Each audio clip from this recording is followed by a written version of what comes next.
আমার বরাবরই morning school ছিল। তো যখন স্কুল ফেরত বাড়িতে আসতাম তখন মা না গরম গরম একটা মাছের ঝোল বানিয়ে দিত।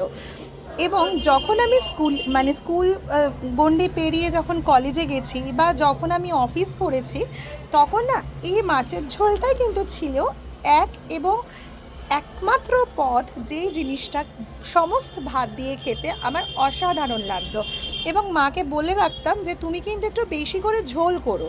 ওই ঝোলটা সেই একদম যে পুরো ভাতটা ঝোলের মধ্যে ভরিয়ে নিয়ে খেতাম, তার যে কি অসাধারণ তৃপ্তি, ভোলার নয়।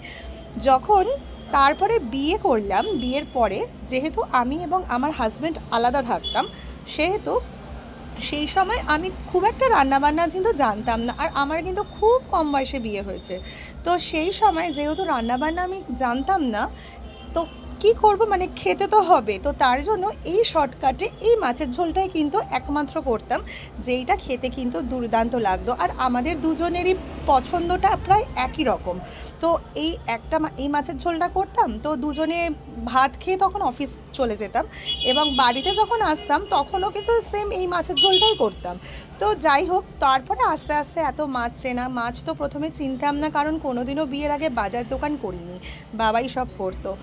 বিয়ে হয়ে যাবার পর আস্তে আস্তে যখন সময় এগোতে থাকলো, তখন বাজার দোকান এগুলো চিনেছি, মাছ চিনেছি, রান্না শিখেছি।